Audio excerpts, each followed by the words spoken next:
Puss in Boots, written by Charles Perrault, 1697. Read by Logan Seh.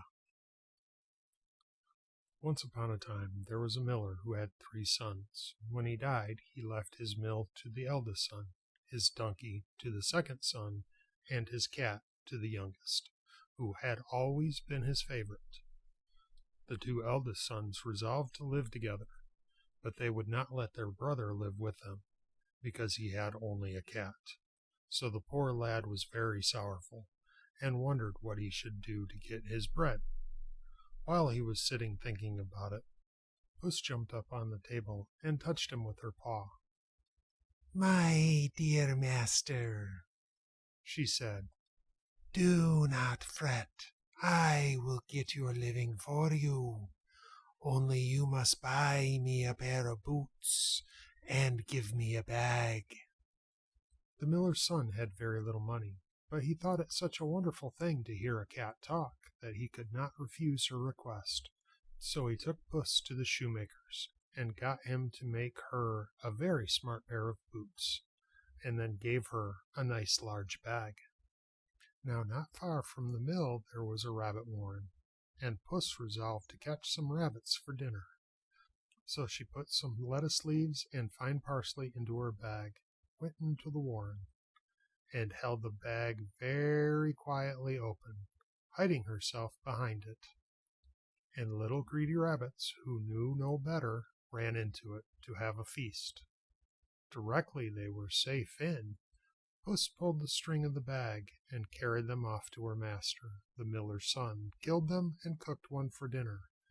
But Puss took away the other, which was a very fine one, and hung it up for their next day's meal. But although their larder was thus provided, early the next day Puss took her bag and went again into the warren, and in the same manner caught 2 more fine young rabbits. But instead of carrying them home, she walked to the king's palace and knocked at the door. The king's porter asked who was there. "I have brought a present to the king," said Puss. "Please let me see his majesty." The porter let her in, and when Puss came into the king's presence she made a low bow, and taking a fine rabbit out of her bag, said, "My lord Marquis of Carabas sends this rabbit to your majesty with his respects." "I am much obliged to the Marquis," said the king, and he ordered his head cook to dress the rabbit for dinner. By the king's side sat his daughter, a very beautiful lady. She ordered one of the attendants to give Puss a good cup of cream, which she liked very much, and she went home and told her master all she had done. The miller's sons laughed, but every morning Puss caught a rabbit and carried it to the palace with the same message.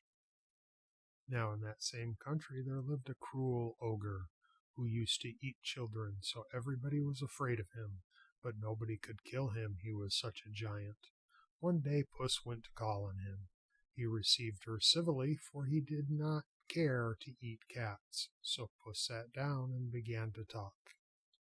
"I hear," she said, "great ogre, that you are so clever that you can turn yourself into any creature you please."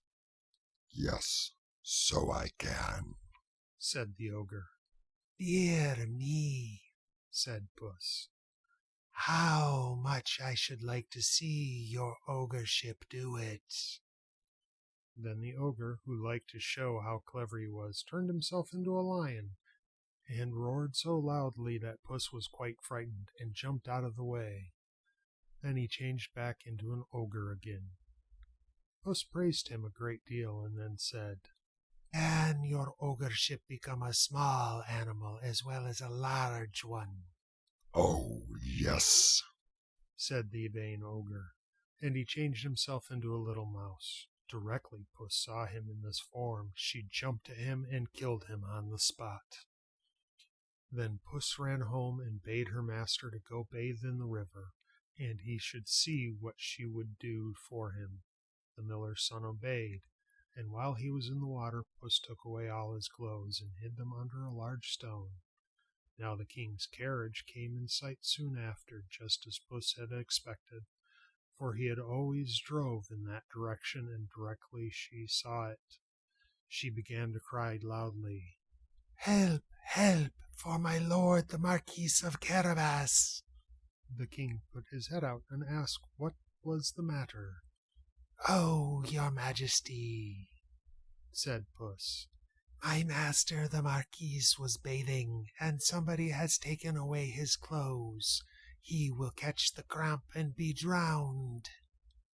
Then the king ordered one of his attendants to ride back to the palace and get a suit of his own clothes for the Marquis, who had so often sent him gifts, he said, and when they were brought, Puss took them to her master and helped him to dress in them.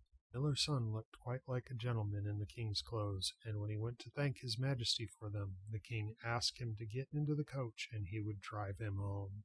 Then Puss told the coachman where to go, and ran on before and came to some harvesters. "Harvesters," she said, "if the king asks you whose field this is, say it belongs to the Marquis of Carabas. If you don't say so, you shall be chopped up as small as mincemeat." The harvesters were so frightened that they promised to obey her, and she ran on and told all the other laborers on the road to say the same. So when the king asked, "To whom do these fields belong?" the harvesters answered, "To the Marquis of Carabas." The herdsmen said the same of the cattle, and the king, turning to the miller's son, said, "My lord, you have a fine property." But all had belonged really to the ogre, for it was to his castle the cunning cat had told the coachman to drive. At last the coach stopped at the ogre's castle, and Puss came out and, bowing very low, said, "Your majesty and the princess are welcome to the castle of my lord Marquis of Carabas."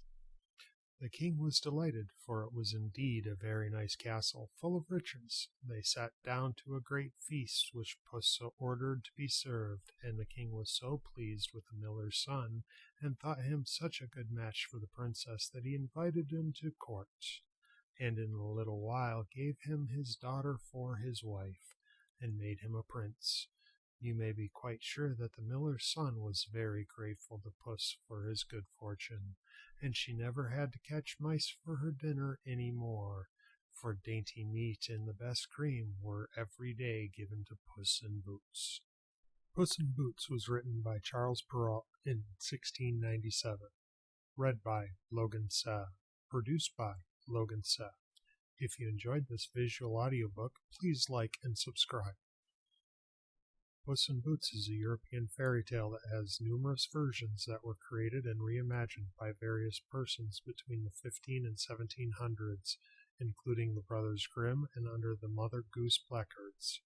Images used came from various unknown artists.